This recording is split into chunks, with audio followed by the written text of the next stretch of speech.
yang baru tobat nih, baru tobat, dijadikan host. Jadi apa? Pembawa acara sama ustadz nih.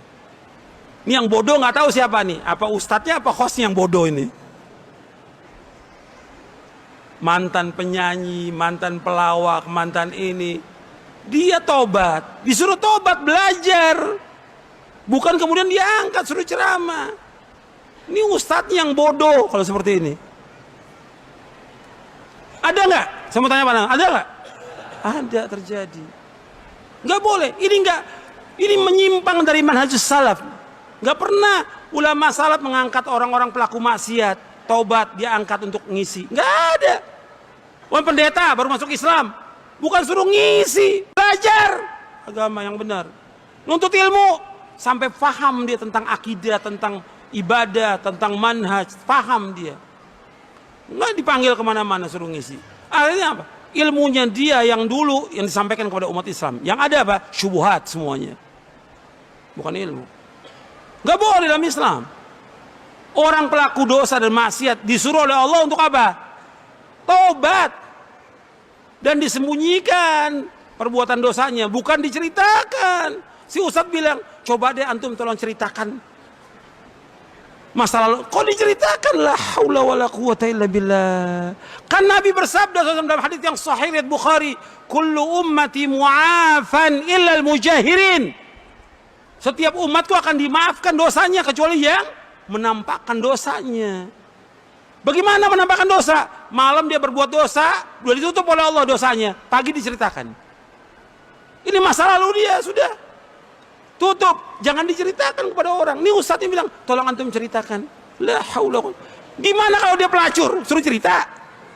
La haula wala quwwata illa billah. Allah musta'an. Ini kebodohan yang keterlaluan ini ya. Jahil murakkab.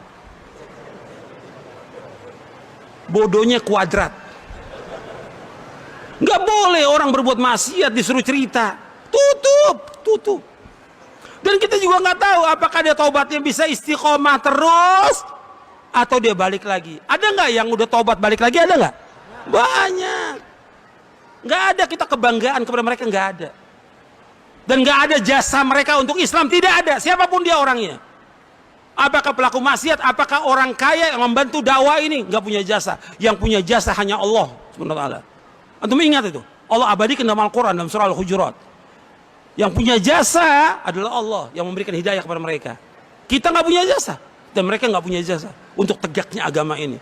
Yang punya jasa Allah yang meninggikan agama ini, bukan manusia. Anda ingat itu? Siapapun dia orang kaya membantu dakwah, dia nggak punya jasa. Kebaikan dia, bantuan dia untuk dakwah, untuk siapa? Untuk siapa? Untuk dia nanti di akhirat kalau dia ikhlas. Makanya nggak boleh orang membanggakan, oh saya berjasa. Nggak ada, Allah tegur dalam Al-Quran. Yamununa alaika naslamu, qul la tamunu alai islamakum.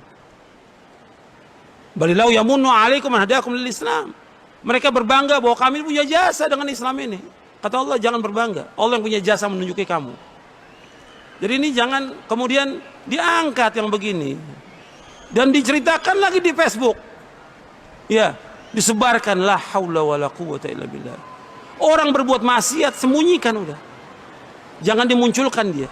Meskipun tadinya dia muncul berbuat maksiat, udah antum belajar dulu, belajar udah. Antum ke pondok belajar minimal 5 tahun belajar. Udah, jangan cerita sama orang, jangan ini, belajar. Antum mau nggak selamat dunia akhirat?